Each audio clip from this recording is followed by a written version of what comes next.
Quero cumprimentar a todos com a graça e a paz do Senhor. Amém, meus irmãos? Vamos elevar a Deus no nosso coração nesse momento em oração. Antes de mais nada, quero dar boas-vindas a todos vocês que nessa manhã participam aí do segundo momento. É o segundo dia do nosso segundo seminário da família da Igreja de Deus no Brasil de Vila Rosa. Então, vocês que participaram ontem à noite e que nessa manhã estão conosco, ou vocês em suas casas que participaram ontem à noite e que hoje estão em casa, ou você que participou ontem à noite em casa e agora está aí no seu lar participando também, que Deus te abençoe, seja muito bem-vindo em nome do Senhor, que Deus realmente possa, como fez ontem, como vai fazer essa manhã e certamente vai fazer hoje à tarde, à noite, que Ele possa continuar falando poderosamente ao seu coração, que Ele possa continuar visitando e abençoando poderosamente a sua vida e a sua família. Nós vamos orar, vamos colocar o nosso coração diante do Senhor e vamos pedir uma bênção dEle para a ministração dessa manhã, para a palavra de Deus, para a palavra que Ele tem a você e à sua família nessa manhã. Vamos orar? Pai, no nome de Jesus, nós queremos Te louvar, Senhor. Queremos Te glorificar, queremos Te exaltar, queremos Te bendizer, Deus vivo, pelo privilégio, pela oportunidade que mais uma manhã nós temos de estar na Tua casa, de estar na comunidade, louvando o Teu nome pelas coisas maravilhosas que o Senhor tem feito, que o Senhor tem realizado nas nossas vidas. Obrigado, Senhor. Obrigado, Salvador, pelo privilégio de poder compartilhar a Tua palavra nesta manhã. Obrigado, Senhor. Obrigado, Salvador, por estas famílias que aqui estão reunidas, por essas famílias que lá dos seus lares nos acompanham, que a bênção possa alcançar cada um nessa hora de forma extraordinária. Obrigado, Deus vivo, por este segundo seminário da família da Igreja de Deus do Brasil de Vila Rosa. Obrigado porque o Senhor tem sido bom, gracioso, misericordioso com as nossas famílias. Que o Senhor continue falando, que o Senhor continue operando, que o Senhor continue realizando coisas maravilhosas, extraordinárias em nosso favor. Louvado seja o Teu nome, Pai Celestial, pelo cuidado, pela bondade. Louvado seja o Teu nome, Senhor, pela Tua misericórdia. Te glorificamos e bendizemos em nome de Jesus. Amém. Amém. Amém. Eu quero convidar vocês a abrirem suas Bíblias no livro de Jó. Eu conversei com o pastor há 15 dias atrás, foi o dia que nós ministramos sobre Esther, e nós ficamos nesse impasse se nós começaríamos imediatamente o outro livro do Antigo Testamento no domingo seguinte, porque hoje nós estaríamos envolvidos no Seminário da Família, ou se nós deixaríamos o estudo que nós estamos desenvolvendo para o culto do domingo do Seminário da Família. E na hora eu até disse, talvez seja importante a gente continuar no próximo domingo, para não quebrar esse ciclo de ministrações que vão ser feitas no seminário. E aí eu me lembrei que o livro de Jó, dentre as muitas temáticas que ele aborda, ele fala exatamente sobre família. E aí nós até dissemos em tom de brincadeira, parece coincidência isso, né? Quando a gente estava ministrando, na época das mães, no Domingo das Mães, caiu exatamente um livro que a gente pôde conversar sobre mães, e agora, no seminário de família, coincidentemente, o livro do Antigo Testamento que a gente vai abordar nessa manhã fala exatamente a respeito de família. É um tema que está sendo ministrado durante esse segundo seminário, que foi ministrado ontem. Hoje de manhã nós falaremos sobre família, à tarde e à noite. Eu tenho certeza que Deus já tem falado e vai continuar falando aos corações de vocês. Então, nós vamos unir o útil ao agradável nessa manhã. Além de estarmos dando continuidade às nossas ministrações, através da Bíblia, hoje a gente começa um novo bloco de livros das Escrituras. Vamos estar trabalhando aqueles livros que a gente conhece como livros poéticos do Antigo Testamento. Hoje a gente vai estar trabalhando o primeiro deles. Nós ainda vamos utilizar, a partir da leitura desse livro, essa abordagem para pensar exatamente a importância do pai como sacerdote da família. Essa vai ser a temática que eu quero abordar com vocês nessa manhã. Então vamos abrir a nossa Bíblia no livro de Jó. Eu vou pedir a você que abra aí no primeiro capítulo, Jó, capítulo 1. Nós vamos ler os primeiros 5 versículos deste livro e deste capítulo, Jó, capítulo 1. Eu quero ler com vocês os versos de 1 a 5. Jó, capítulo 1, versículos de 1 a 5. A palavra do Senhor diz o seguinte: Havia um homem na terra de Uz, cujo nome era Jó.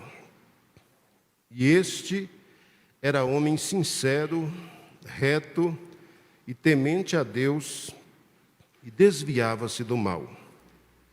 Nasceram-lhe 7 filhos e 3 filhas. E era o seu gado 7.000 ovelhas e 3.000 camelos, e 500 juntas de bois e 500 jumentas. Era também muitíssima gente a seu serviço, de maneira que este homem era maior que todos os do Oriente. E iam seus filhos e faziam banquetes em casa de cada um no seu dia, e enviavam e convidavam as suas 3 irmãs a comerem e beberem com eles. Sucedia, pois, que, tendo decorrido o turno de dias de seus banquetes, enviava Jó, e o santificava, e se levantava de madrugada, e oferecia holocaustos, segundo o número de todos eles. Porque dizia Jó: porventura pecaram meus filhos e blasfemaram de Deus no seu coração. Assim o fazia Jó continuamente. Amém. Que Deus nos abençoe, que Ele conduza nessa manhã a ministração da sua palavra e que de fato venha falar profundamente aos nossos corações. Antes de eu pensar especificamente com vocês o tema desse segundo seminário, a importância do pai como sacerdote da família, eu preciso fazer uma breve introdução ao livro de Jó e a esse novo bloco de livros que a gente começa a estudar a partir de hoje, que são os chamados livros poéticos. Então, a gente tem 5 livros que compõem esse grupo de livros que na nossa Bíblia é designado como poético. Nós temos Jó, nós temos Salmos, nós temos Provérbios, nós temos Eclesiastes e depois nós temos o Cântico dos Cânticos ou Cantares de Salomão.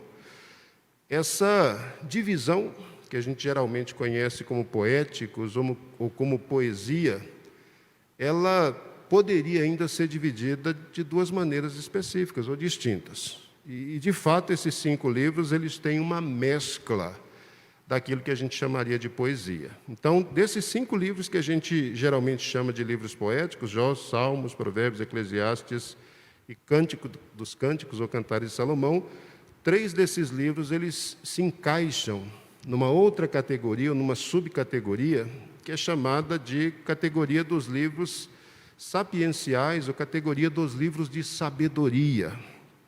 Então, a gente tem, por exemplo, o livro de Jó, que, mesmo estando incluso aí entre os poéticos, é um livro de sabedoria.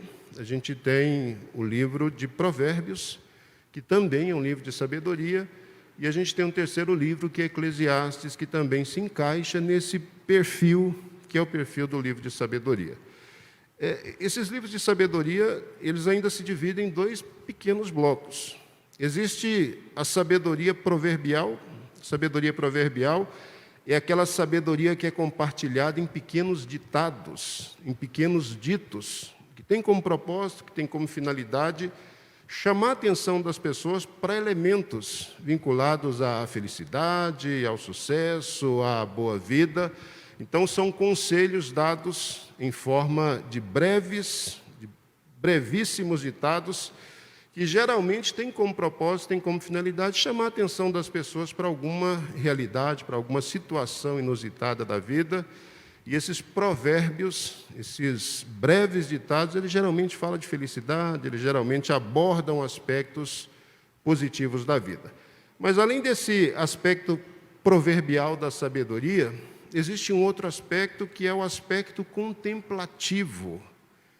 Existe uma outra vertente da sabedoria nas Escrituras, que é a chamada sabedoria contemplativa. E Jó, inclusive, ele faz parte desse grupo de sabedoria contemplativa. E esse bloco é um bloco importante, por quê? Porque também é um bloco que fala sobre a vida, porque também é um bloco que trata de elementos ou de questões do dia a dia da vida, da existência das pessoas. Mas esse bloco de livros, ou esse grupo de livros chamados aí de sabedoria contemplativa, eles buscam responder questões, eles buscam responder dúvidas, eles buscam lidar com angústias existenciais da nossa vivência. Por exemplo, a gente existe por quê? O mal, de onde é que o mal vem? Por que nós somos assolados pelo mal? Por que um justo é assolado pelo mal? O problema, por exemplo, de Jó é entender exatamente isso, né? Como é que se explica o sofrimento dos justos? A grande busca que o livro de Jó inteiro faz, e a resposta que o livro de Jó dá, é exatamente isso. Como é que humanamente se explica o fato de que alguém que é justo, de que alguém que teme a Deus, de que alguém que ama a Deus, de que alguém que honra e que serve a Deus, como que se explica o fato de que alguém que vive uma situação de relacionamento tão profundo e tão próxima de Deus assim possa ser submetido à dor, a sofrimento, como foi especificamente o caso de Jó? Então, o livro de Jó é um livro que trata de sabedoria, que trata de reflexão a respeito da vida, de reflexão a respeito da existência humana, que trata a respeito do sofrimento, que trata a respeito da injustiça, particularmente vinculada àqueles que andam com Deus, que amam a Deus, que servem a Deus. E um elemento fundamental, a gente vai observar isso já no primeiro, no segundo versículo, aqui no primeiro versículo do capítulo 1 do livro de Jó. O elemento fundamental vinculado à sabedoria, e isso a gente vai encontrar no livro de Jó, vai encontrar no livro de Eclesiastes, a gente vai encontrar nos Provérbios, é que quando se faz esse tipo de abordagem, quando se faz esse tipo de reflexão, quando se pensa a vida, quando se pensa a existência, quando se pensa a felicidade, quando se pensa sucesso, quando se fala de fracasso, a partir dessa literatura inspirada, a partir dessa literatura que as pessoas produziram debaixo da ação direta do Espírito Santo, essas pessoas que registraram seus escritos, eles fizeram questão de dizer uma coisa: o segredo, a chave mestra para se entender toda a sabedoria compartilhada nesses livros e tudo aquilo de bom que esses livros têm para compartilhar com aqueles que querem encontrar o caminho da vida, encontrar o caminho da felicidade, encontrar o caminho do sucesso, encontrar o caminho para respostas de questões, humanamente falando, impossíveis de serem respondidas.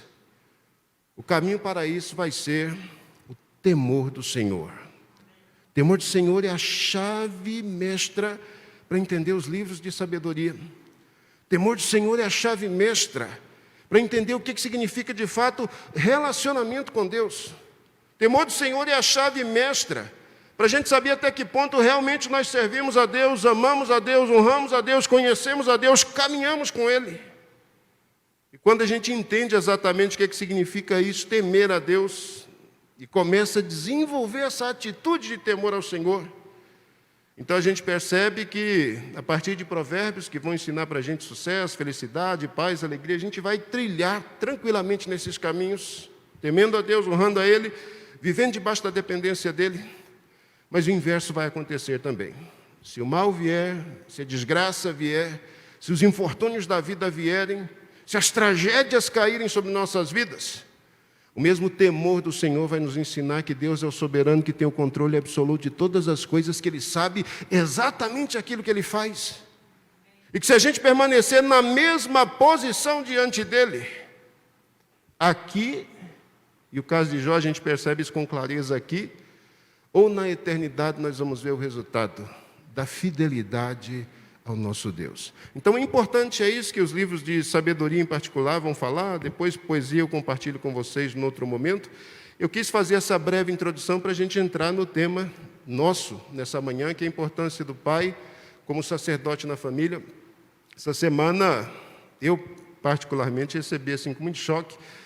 Eu não sou daqueles que ficam o tempo todo procurando as notícias do dia, principalmente as notícias trágicas, porque tragédia o tempo todo está sendo destilada aí nos meios de comunicação, e se você andar atrás disso, ficar antenado nisso o tempo todo, a impressão que a gente vai ter é que o mundo só gira em torno de desgraça, de tragédia, de desgraça, de tragédia, e apesar de desgraças e tragédias fazerem parte da nossa realidade, do nosso dia a dia, a gente sabe que a vida e a gente sabe que o mundo, ele é muito além disso, muito além de desgraça e de tragédia.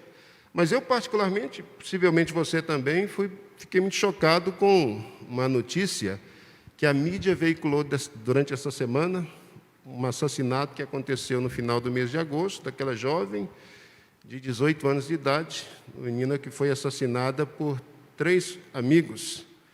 E os amigos planejaram o assassinato, a mídia vai colocando isso aí, por enquanto é tudo suspeito ainda, e enquanto uma situação, uma causa, não passa por uma condição de transitar de julgado, então todo mundo ainda é suspeita, então suspeita-se que os 3 colegas assassinaram a garota, mesmo eles tendo confessado, então a coisa ainda fica nessa situação de suspeita. Mas uma coisa assim que me chamou muito a atenção, e me chamou a atenção particularmente porque nessa semana nós estamos falando em família, é a fragilidade. A fragilidade que é esse espaço, que outrora era chamado de célula de uma sociedade, que outrora era considerado como a célula da comunidade, da igreja como um todo. Como que essa instituição família, ela se fragilizou e ela se perdeu de tal maneira, de tal forma, que os nossos jovens, os nossos adolescentes, aparentemente, eles não têm nem rumo, nem direção e não têm limites. Uma jovem suspeitando que talvez pudesse ser uma psicopata, junto com mais 2 colegas, decidem assassinar uma terceira pessoa, uma quarta pessoa, assassinar essa menina de 18 anos, para ver o que ela sente depois que ela cometesse o crime. Então, eu vou assassinar primeiro, e depois que eu fizer isso, eu quero ver que tipos de sentimentos eu vou ser tomada, para saber se eu sou psicopata ou não. Então, se eu for tomado por aquele sentimento de arrependimento ou de remorso por ter cometido o crime, não. Mas se eu tiver matado uma pessoa e eu viver ou experienciar uma situação que aparentemente não manifesta nenhum sentimento de tristeza, é um sinal de que eu estou bem. E parece, pelos relatos, que a coisa foi mais ou menos essa. Então, assassinaram a menina, desovaram o corpo em determinado espaço, e depois foram para um local tomar lanche e tal, como se nada tivesse acontecendo. Eu não estou aqui para fazer juízo de valor, nem de quem assassinou, e nem de quem foi assassinado, e nem juízo de valor a respeito dos pais também. Você imagina a situação dos pais da menina que foi assassinada, e lendo lá notícias, parece-me que ela só vivia com a mãe, então a mãe desempenhava a função de pai e de mãe nessa situação extremamente conturbada. Menina que sofria bullying, uma menina que viveu situações dificílimas, essa que foi assassinada. Agora olhe para os pais. A gente tem a assassina, tem os colegas que planejam, mas cada jovem desses, adolescente, 20 anos, 18, 19, cada jovem desses aí, ele é filho de um pai e de uma mãe. A gente é incapaz de imaginar a dor da mãe que perde a sua filha, mas a gente é incapaz de imaginar a dor de um pai, a dor de uma mãe, que de repente descobre que o seu filho é um assassino, que de repente descobre que a sua filha é uma assassina. Geralmente em situações assim, quando pais e mães são pais e mães conscientes, a pergunta que eles se fazem é sempre essa: onde foi que eu errei? Família, muito difícil falar de família hoje, Não se sabe mais definir com clareza o que é família. Existe família nesse conceito tradicional, que é o conceito que nós estamos trabalhando, esse conceito em que a gente encontra o modelo aqui nas Escrituras de um homem e uma mulher que assumem um compromisso de viverem juntos pela vida e que são agraciados por Deus com filhos e filhas para constituir essa célula tão importante e tão necessária. Mas, além dessa, existem inúmeras manifestações aí de família. Existem famílias monoparentais, A mãe é pai e mãe, o pai é pai e mãe, avô é pai e mãe, avó é pai e mãe, tio é pai e mãe, o estranho é pai e mãe. Os orfanatos, as instituições responsáveis por abrigar crianças que nem pais nem mães quiseram, acabam assumindo esse papel de pai e mãe. Sem falar em relações homoafetivas, onde 2 mulheres assumem o papel de pai e mãe, ou 2 homens assumem o papel de pai e mãe. Então, o conceito de família hoje se ampliou de uma forma tão assombrosa, que aí a gente fica pensando, as crianças que vão nascendo e que vão vivendo nesses contextos, elas acabam ficando sem rumo, elas acabam ficando sem direção, elas acabam ficando sem referencial. E aí o resultado disso, o resultado de viver sem rumo, de viver sem direção, de viver sem referencial, pode, por exemplo, ser vivenciada em situações ou em experiências como essas que a mídia está veiculando aí o tempo todo. A importância do pai no processo de formação de uma criança é uma coisa que a Bíblia já mostra desde suas origens, e que a humanidade, a história da humanidade vem trabalhada assim, desde tempos imemoriais, eu vou usar essa expressão, mas há pelo menos uns 100 e poucos anos atrás, quando a psicologia deixou de ser uma mera especulação filosófica e se tornou uma ciência, ela vem conversando muito, vem falando muito, vem batendo muito nessa tecla da importância do pai ou da importância do papel no pai, na constituição, na formação da personalidade de uma criança. E existe uma fase importante da vida da criança, essa fase vai entre os 2 ou 3 anos de idade até os 5, mais tardar 6 anos de idade, em que o papel do pai, em que a função do pai é uma função de extrema importância. Porque é exatamente nesse tempo, é nesse período, que o estabelecimento da lei, que o estabelecimento da regra, que o estabelecimento daquilo que a gente chamaria hoje de consciência, é exatamente nesse período de formação da criança, é o momento em que a personalidade dela está sendo estruturada. É nesse tempo que esses alicerces são estabelecidos, são fundados. E se nessa fase da vida, entre os 2, 3 anos de idade, até os 5 ou 6 anos de idade, se esses alicerces não forem lançados, se o pai, se o papel do pai, se a figura do pai não for bem estabelecida, na condição daquele que estabelece a lei, daquele que normatiza as coisas, daquele que dá o norte, daquele que dá a direção, se esse papel não for bem estruturado, não for bem estabelecido, se essa etapa da vida da criança for queimada, isso certamente vai comprometer a vida e a existência dela pelo resto dos seus dias.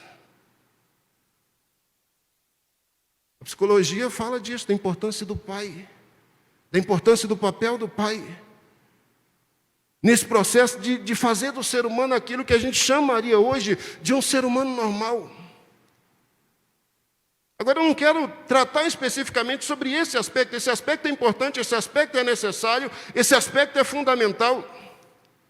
E você que é pai, que tem as suas crianças, que tem os seus filhos, novinhos ainda, né, bebezinhos ainda nessa faixa etária, fique atento a eles.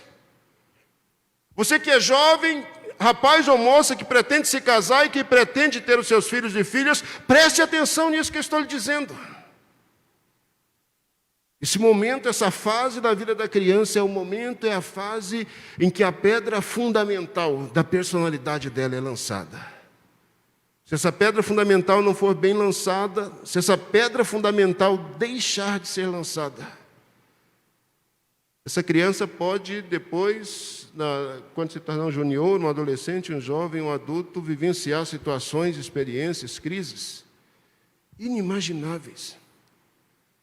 Então, muito disso que a gente tem hoje, da pessoa que não tem limites, que não tem remorso, que não consegue sentir absolutamente nada, não tem peso de consciência, mata um e fica rindo, e se a polícia chega e prende, a pessoa fica rindo e diz que queria matar mesmo e que vai matar de novo se for preciso.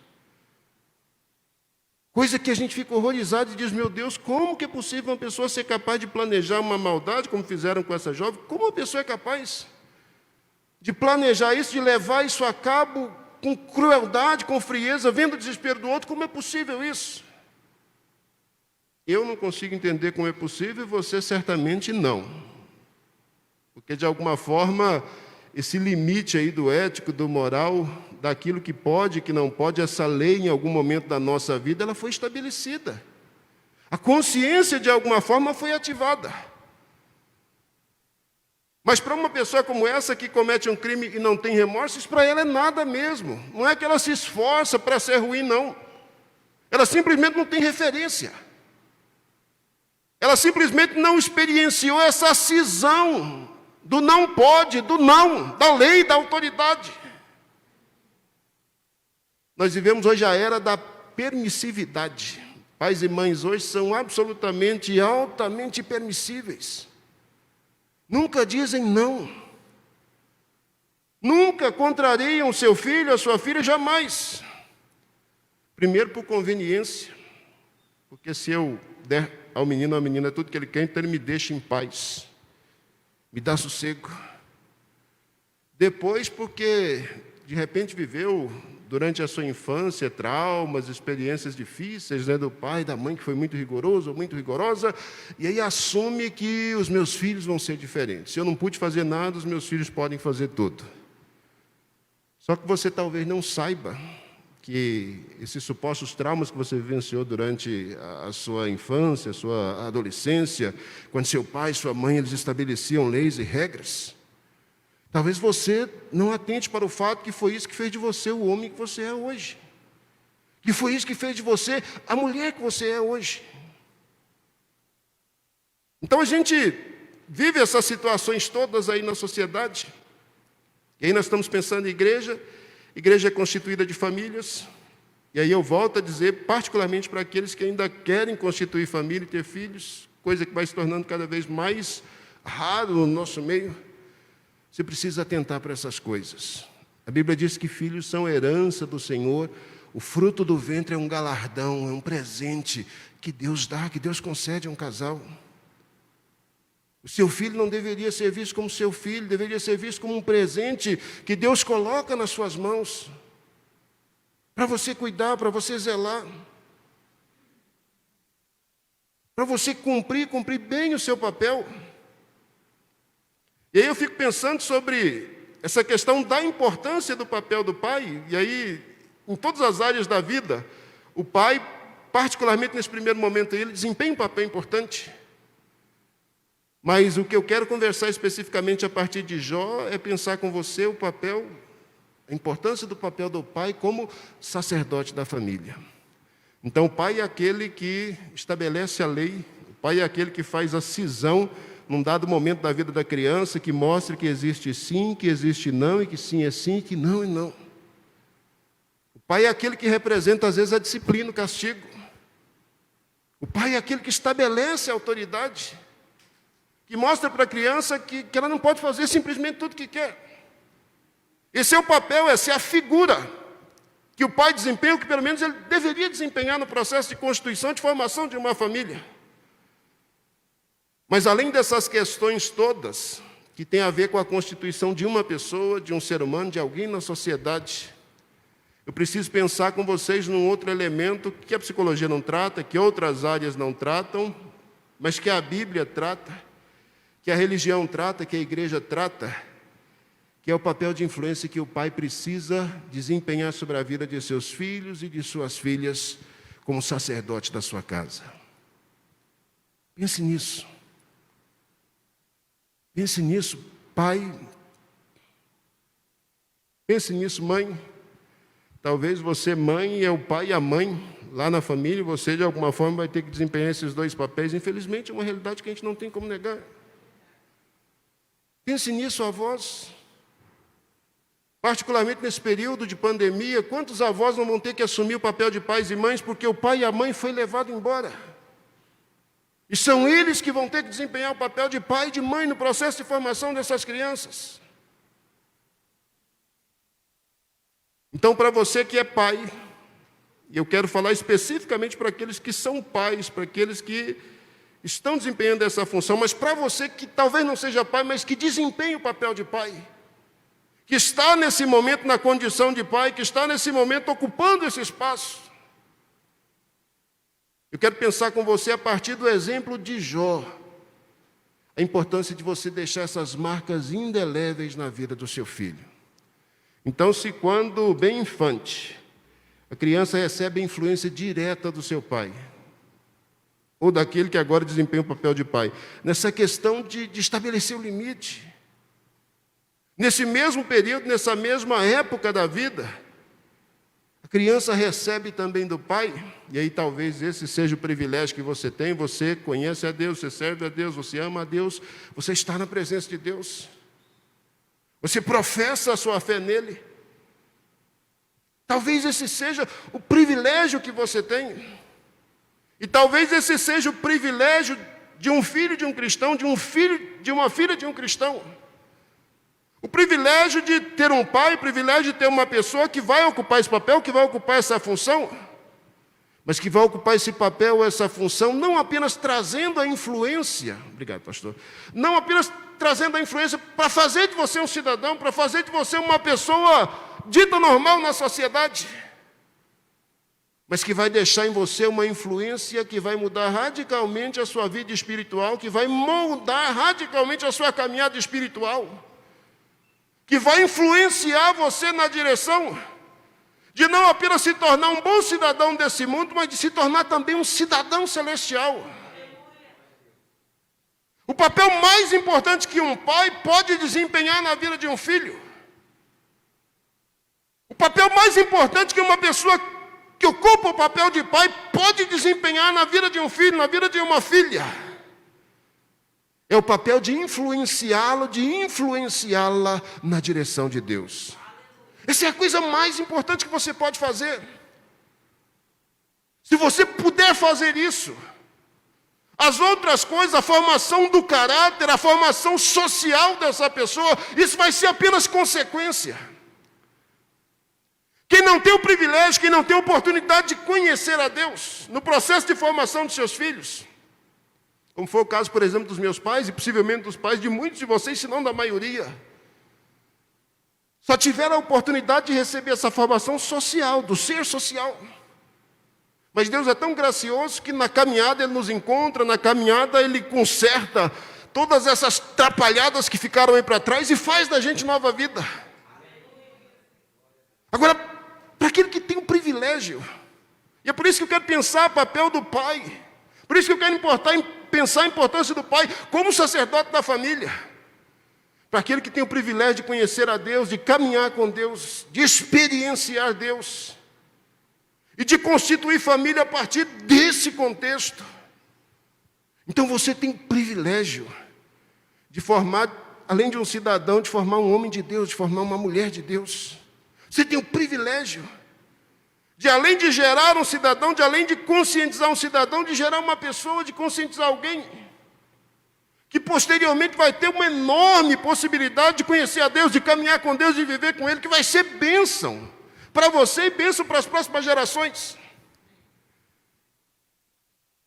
Agora, quando a gente fala dessa influência que pais exercem sobre seus filhos, estou falando de influência. Uma criança de 3 anos, 2 anos, 4 anos, 5 anos, 6 anos, ela não tem competência, não tem capacidade para abstrair, para raciocinar, para pensar, para pesar as coisas, para ter consciência clara do que é certo e errado, como a gente, como adulto, tem. A gente chega em um determinado momento da vida, consegue fazer abstrações, entender o certo e o errado, entender as coisas como elas efetivamente são, né? Criança, esse período de formação dela é um período em que tudo que ela ouve, o que ela vê, o que ela interpreta a partir de um modo assim muito concreto, não tem consciência clara, não tem a noção que nós temos enquanto adultos do que é essa história de certo e de errado.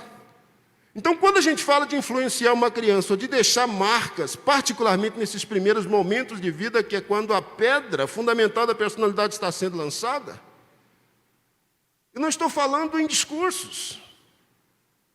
Aqui a gente tem salas de crianças, né? Temos muitos professores e professoras. Essa igreja é uma igreja que se preocupa com a formação das nossas crianças. E aí pais e mães que pertencem à nossa comunidade são duplamente privilegiados. Privilegiado porque você serve a Deus e pode influenciar o seu filho na sua casa, mas privilegiado porque você está numa igreja que se preocupa com a sua criança, privilegiado porque você está num espaço onde homens e mulheres que amam a Deus, que conhecem a Deus, têm compromisso com a formação da sua criança, do seu filho. Mas se você participar, por exemplo, de uma sala de escola bíblica de crianças, você vai ver que a pastora Wanda, que prega, muitas vezes aqui, como eu faço, como o pastor faz, outras pessoas fazem. Se você participar de uma sala em que ela está com crianças de 4, 5 anos, você vai ver que ela não vai estar fazendo o que ela faz aqui. Ela não vai estar atrás de um púlpito, meninos assentados na cadeira, enfileirados como vocês estão atrás do outro. Ela com a Bíblia aberta, pregando e fazendo as suas aplicações como ela sempre faz. Ela não vai fazer isso. E não vai fazer isso por quê? Porque a criança não tem condições de fazer isso, de acompanhar raciocínios, de ir concatenando ideias e ir organizando ideias. A criança não tem condições de fazer isso. Então, existe uma outra estratégia, precisa ensinar a partir de imagens, precisa ensinar a partir de dinâmicas, precisam ser coisas assim muito rápidas, porque o foco atencional de uma criança é muito curto, eu preciso criar estratégias. Mas o que é extraordinário em relação a isso, é que a criança não está muito preocupada com isso. Não é isso que encanta a criança, não é a figura, não é a imagem, não é a estratégia, não é a habilidade que a pessoa tem de ir prendendo a atenção dela quando o foco acaba. O que marca uma criança é exatamente a pessoa que está por trás dessa dinâmica toda. A criança vê isso. Muito mais do que ouvir as suas falas, muito mais do que perceber as ilustrações que você traz e como você explica, aquilo que você está compartilhando, aquilo que você está entregando, aquilo que você está fazendo. Para a criança isso faz parte da sua vida, isso faz parte da sua existência, ela vê isso de forma concreta em você e ela começa a se inspirar em você. Então olha que privilégio, professores. A gente tem testemunho de professores de crianças aqui, como crianças são impactadas por causa das atitudes das nossas professoras. Então falar desse papel de pai, da importância desse papel como sacerdote da casa, da família, é primeiro deixar claro para você que é pai que Deus te colocou nessa condição. Você é responsável pelos seus filhos. E hoje eu quero falar só de pais e filhos. Você é responsável legal, você é responsável espiritual diante de Deus pelos seus filhos. Deus os deu a você como dons, Deus os deu a você como presentes, e Ele responsabiliza você pela criação dessas pessoas, desses seres que são colocados aí aos seus cuidados. Você é responsável por eles. É responsável em alimentar, é responsável em prover segurança, é responsável em forjar o caráter, mas é responsável em estruturar a vida espiritual dessas crianças. Você, pai, é responsável por isso. E aí eu volto a dizer, essa influência que você vai exercer em primeiro lugar não vai ser a partir da fala, da conversa.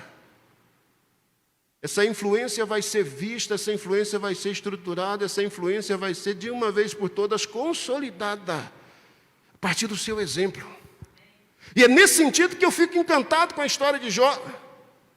A Bíblia o apresenta aqui um homem na terra de Uz, cujo nome era Jó.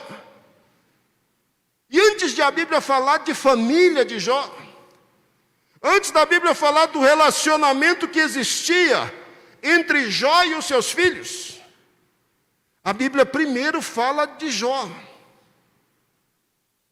Eu só posso exercer algum tipo de influência positiva sobre o meu filho, na condição de pai, na condição de sacerdote da família, se eu de fato for uma influência positiva. A influência positiva não se exerce falando, a influência positiva se exerce a partir da vida. É isso que a gente está vendo em Jó. Jó é apresentado. É um homem que se destaca. O último livro que nós estudamos foi um livro de uma mulher que se destacou num projeto maior de Deus. Nesse livro que a gente aborda, o livro de Jó, é um homem que se destaca também. Antes de qualquer coisa, o caráter desse homem é descrito. O livro diz, e este Jó que eu acabei de apresentar, primeiro era homem sincero.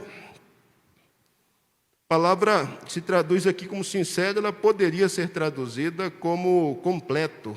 Completo é uma expressão que traduz bem essa palavra sincero que aparece por aqui. A maioria das vezes que esse termo nas Escrituras aparece, ele é traduzido também como piedoso. Fala disso, fala de piedade, fala de comprometimento. Mas o termo completo é interessante por quê? Porque é uma pessoa bem decidida, é uma pessoa que sabe quem é uma pessoa que sabe o que quer, é uma pessoa que tem a vida, que tem um relacionamento na família, que tem o seu relacionamento com Deus, muito bem definidos, muito bem estabelecidos. Apesar da gente não ter muitas informações a respeito desse personagem Jó, pela estrutura, pelo conteúdo do seu livro, A gente sabe que Jó, ele deve ter vivido na época, no período dos patriarcas. Possivelmente ele seja da linhagem de Abraão, e a gente não sabe exatamente, quem são seus ancestrais, porque a Bíblia simplesmente o coloca aqui. Mas a gente sabe disso primeiro por causa da fé que Jó tem. Jó tem uma fé bem estabelecida, bem firmada. A fé de Jó estabelecida, é firmada, é fundamentada no Deus dos patriarcas, no Deus de Abraão, no Deus de Isaac, no Deus de Jacó. No El Shaddai, no Todo-Poderoso, que aparece desde o Gênesis 12 até o Gênesis 50, e que por mais de 30 vezes é mencionado no livro de Jó. Então é o mesmo Deus. É o mesmo El Shaddai. A gente sabe que Jó pertencia lá ao período patriarcal, pós-Abraão, entre Abraão e Moisés, exatamente porque não há menções nenhuma de elementos vinculados à lei. Aqui não tem tabernáculo, aqui não tem sacerdote estabelecido, aqui não tem um lugar onde as pessoas vão se reunir para oferecer os seus sacrifícios.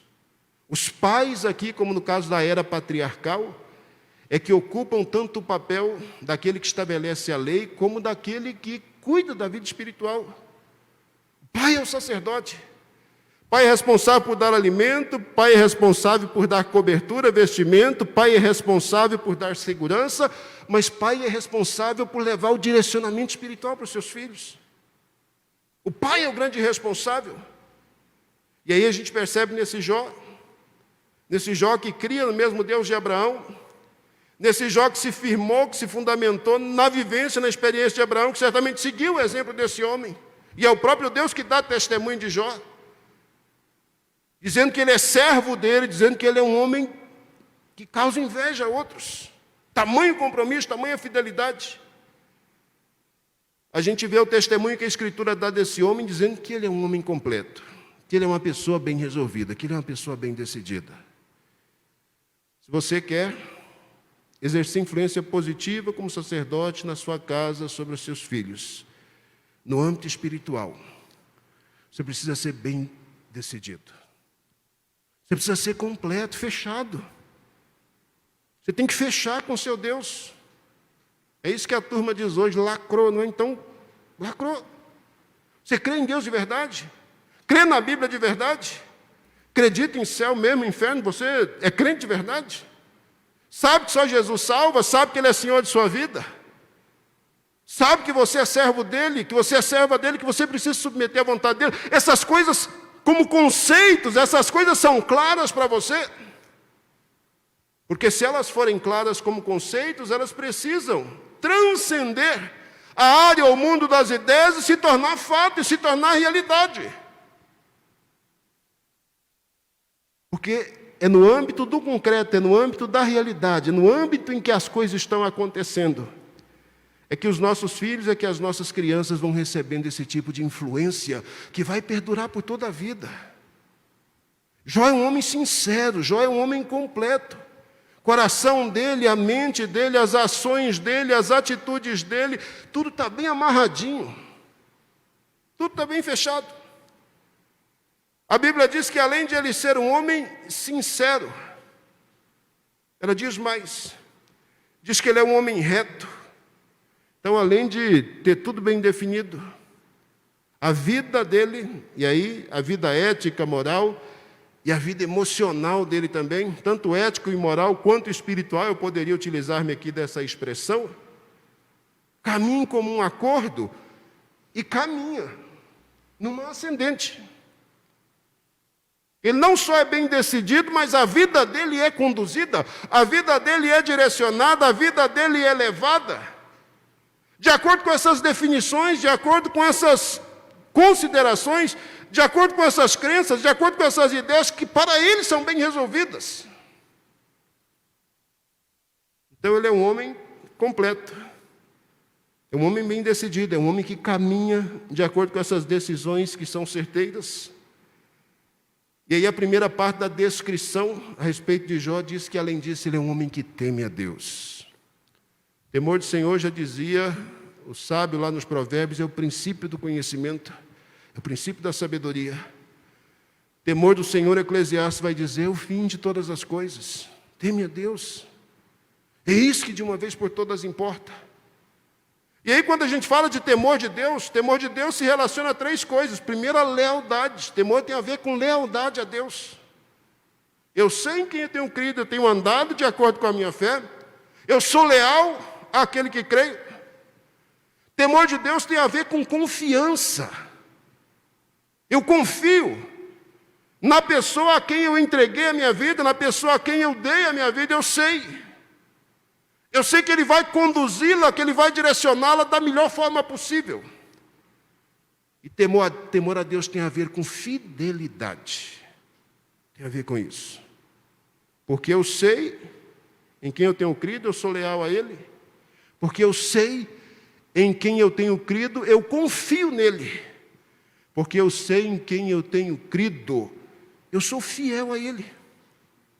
Eu vou me manter ali firme, vou me manter constante, vou me manter em plena obediência, em plena submissão, apesar dos pesares.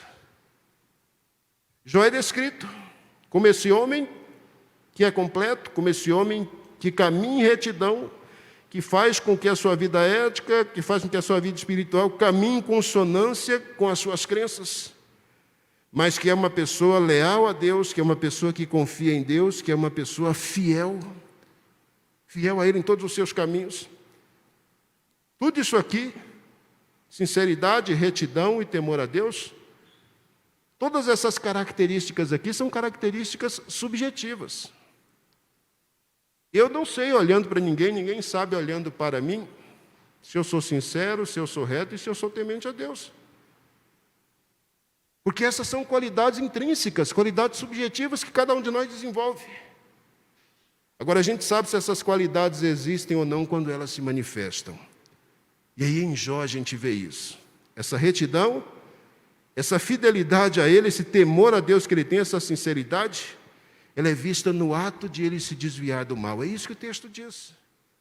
Ele se desviava do mal, se afastava do mal, se distanciava do mal. Essa postura que Jó assume, ela é a exteriorização e a demonstração externa dessa relação saudável que esse homem tem com Deus.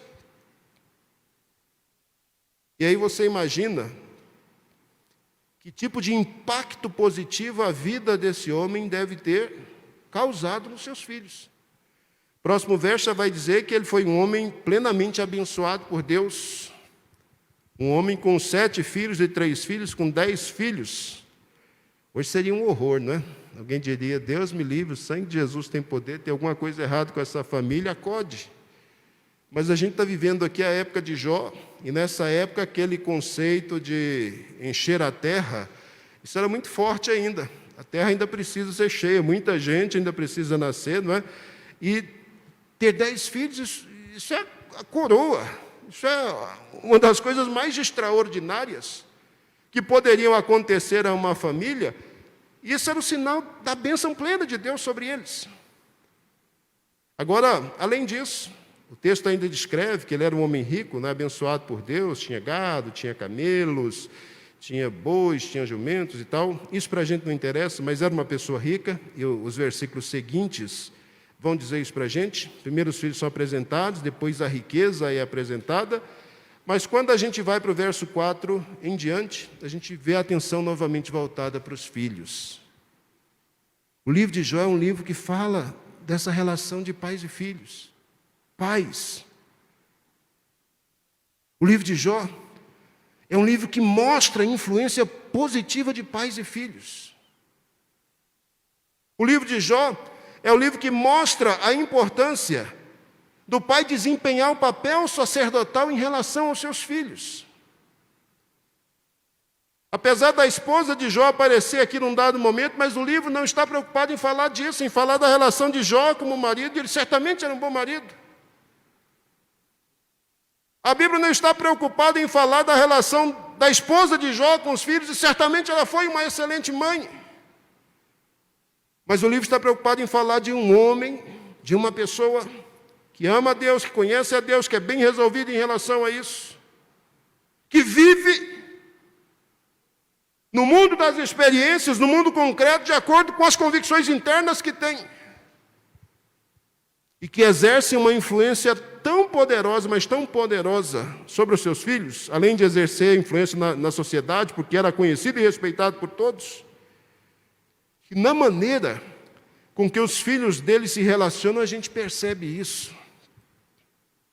Olha que família harmoniosa a gente tem no verso 4. E iam seus filhos e faziam banquetes em casa de cada um no seu dia. Certamente aqui é o dia do aniversário do indivíduo, né? Então, cada um no seu dia fazia um banquete. Enviava convite para os outros irmãos e para as irmãs. E a Bíblia diz que todos iam, que todos participavam, que todos comiam juntos. Você já pensou a atmosfera harmoniosa que a gente tem nessa família?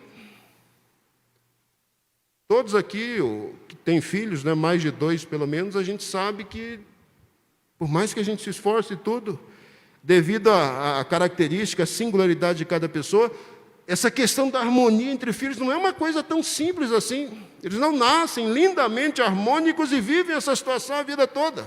Existem fases diferentes da vida, cada fase são novas descobertas, dependendo da distância entre os filhos, a gente tem desgastes aí, até que chega um momento de maturidade que as coisas se acertam.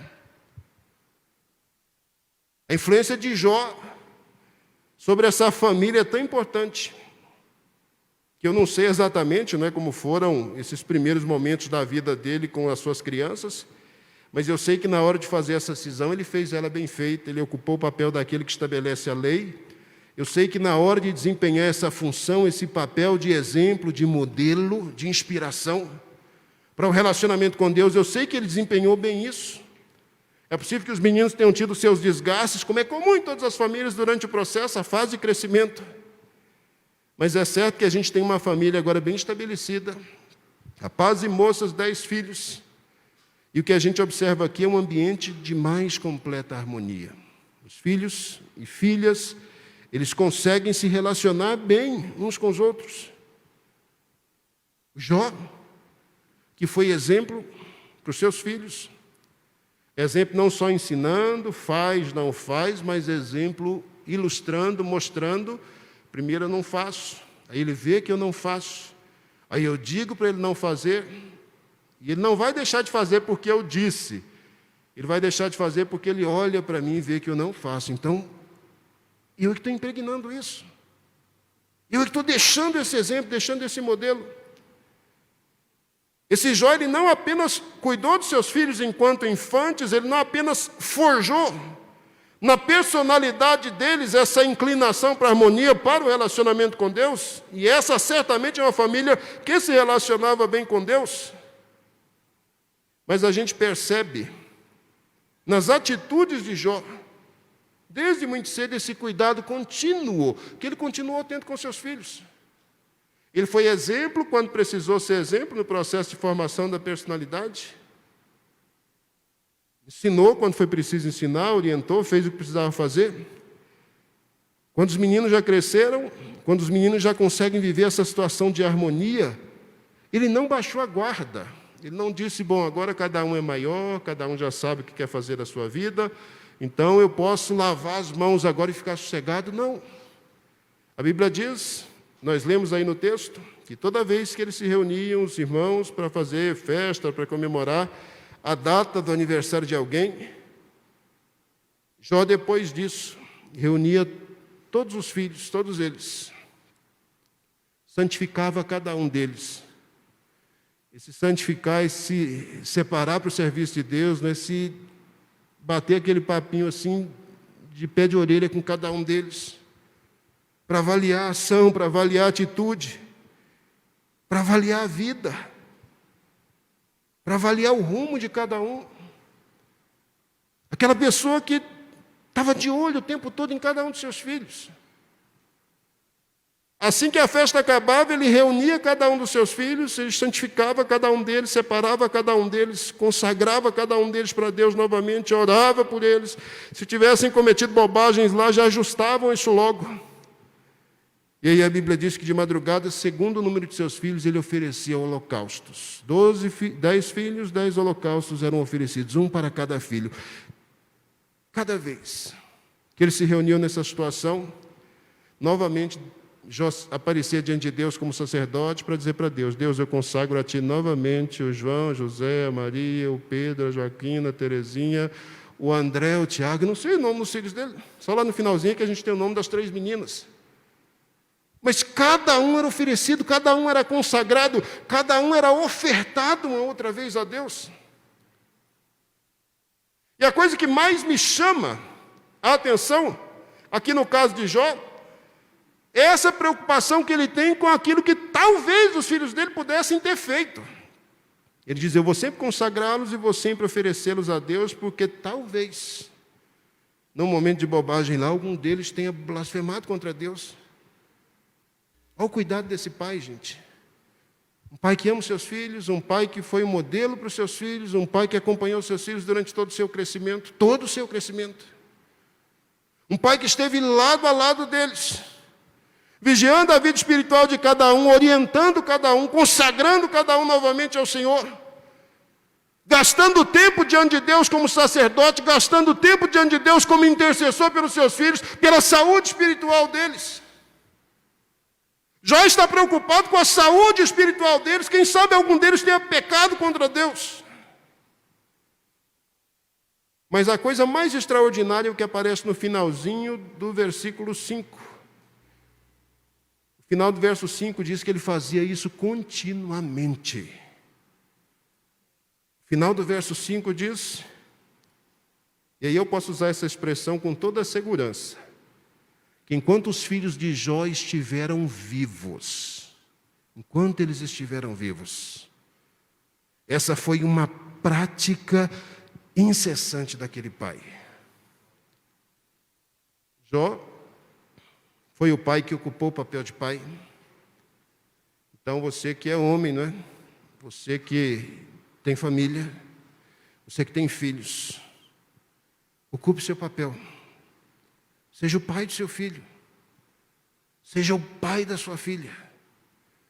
Você que tem filhos que são crianças ainda e que estão vivendo esses primeiros momentos da vida, seja o pai do seu filho.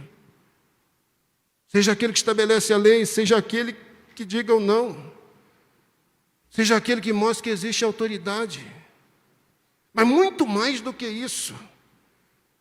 Seja aquele para quem o filho vai olhar e vai dizer: quando eu crescer eu quero ser igualzinho a ele, eu quero amar a Deus, eu quero servir a Deus, eu quero honrar a Deus, eu quero me relacionar com Deus do mesmo jeitinho que meu pai faz, do mesmo jeito, eu quero ser exatamente como ele. Foi isso que aconteceu com os filhos de Jó. Esse foi o tipo de influência que ele desempenhou sobre eles. Esse foi o tipo de retorno que ele teve. Ih, pastor, mas já passou da data, né? Eu sou crente há muito tempo, mas meus meninos já estão aí com 16, 17 anos, estão naquela fase da rebeldia, eu não sabia dessas coisas, já passou, já era, né? Então quer dizer que não tem jeito mais, não tem saída, está tudo perdido? Não. Deus é grandioso, é misericordioso, é bondoso.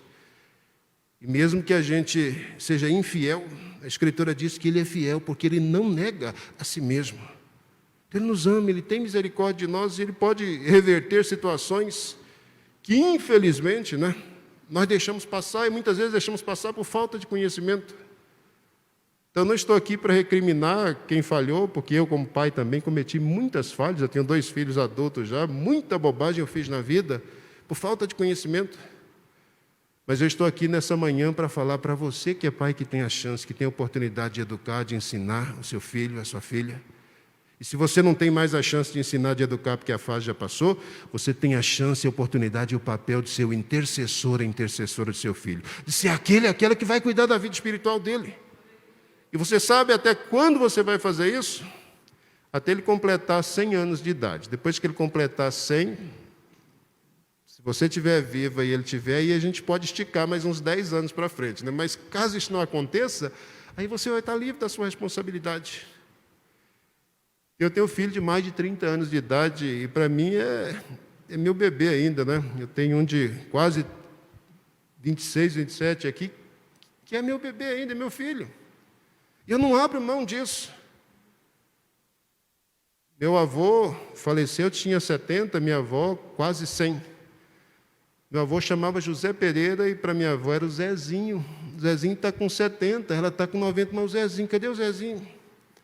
E tratava ele como Zezinho mesmo e queria pegar o chinelo para dar uma chinelada no Zezinho de 70 anos. Ame seu filho, cuide do seu filho. Pai, seja o sacerdote do seu filho, interceda por ele. Pais, intercedam pelos seus filhos. Vocês que têm a oportunidade de constituir, de formar família, faz o papel de vocês, cumpre o seu papel. Ame a Deus, tema a Deus, seja influência positiva para eles. Para a gente evitar de amanhã nós termos que chorar, como as mães que eu contei aqui no começo da fala estão chorando hoje, né? Isso não acontece só com pessoas que não são cristãs, não. Isso acontece em lares cristãos também. Feche seus olhos, coloque o seu coração, coloque a sua vida diante do Senhor nesse momento. Peça a Deus que te ajude, como Ele fez com Jó, a ser um bom pai, a ser um pai que exerce influências positivas sobre o seu filho, sobre a sua filha. Mas não se esqueça disso. Antes de você pensar em influenciar o outro, antes de você pensar em deixar marcas indeléveis para o seu filho, para a sua filha, não se esqueça disso. Primeiro você precisa resolver a sua vida com Deus. Primeiro é você e ele. Esse homem, antes de ser pai, ele é um homem sincero, ele é um homem reto, ele é um homem temente a Deus e ele é um homem que se desvia do mal. Você quer deixar influência? Antes de falar, antes de querer conduzir, vigie seus passos. Vigie seus passos. Deus Todo-Poderoso, eu quero te adorar nesta manhã, Senhor. Te adorar porque o Senhor é bom. Te adorar porque, apesar de todas as nossas fraquezas, de todas as nossas falhas, de todas as nossas imperfeições, de todos os nossos fracassos, enquanto pais, enquanto filhos, enquanto família, o Senhor ainda tem tido misericórdia de nós e tem nos ajudado, e tem estendido as mãos em nosso favor e tem nos auxiliado. O Senhor tem nos tomado pela mão e tem nos conduzido, o Senhor tem nos conduzido como filhos, o Senhor tem nos conduzido como pais, o Senhor tem conduzido os nossos filhos, e nós somos gratos a Ti por isso, Deus. Que o Teu amor, que a Tua bondade, que a Tua misericórdia, que nunca se apartaram de nós, que ela continue sendo estendida sobre as nossas vidas, que nós continuemos, ó Deus querido, sendo direcionados, sendo orientados pelo Teu Espírito, pela Tua Palavra, que nós possamos, ó Deus querido, ser pais, que sejam verdadeiros sacerdotes, que nós aprendamos, Pai Celestial, a invocar o Teu nome pelos nossos filhos, a oferecer holocaustos por eles, que nós, ó Deus querido, nos preocupemos com a vida espiritual dos nossos crianças, dos nossos jovens, dos nossos adolescentes, dos filhos adultos, que de fato, Deus querido, esse perfil, que de fato, Pai Celestial, essa atitude que foi desenvolvida em Jó, que ela possa ser desenvolvida nos corações de cada um de nós, que nós venhamos ser pessoas, ó Deus, sinceras diante de Ti, que nós venhamos ser pessoas retas aos Teus olhos, pessoas tementes a Ti, que se desviam do mal, que nós sejamos verdadeiros exemplos para as nossas casas e para os nossos filhos, e que através das nossas vidas, Deus querido, e das nossas ações, o Teu nome seja glorificado primeiro nos nossos filhos e através deles, ó Deus, e depois nas pessoas que nós pudermos exercer alguma influência. Louvado seja o Teu nome, Deus, por esta igreja, por este seminário. Louvado seja o Teu nome, Senhor, por estas mães e pais que me ouvem. Louvado seja o Teu nome, Pai Celestial, por essas crianças que o Senhor tem colocado sob os cuidados dessa comunidade. Que Teu nome, Deus vivo, seja louvado nestas vidas e através delas. Muito obrigado pela Tua bondade, Senhor. Em nome de Jesus. Em nome de Jesus.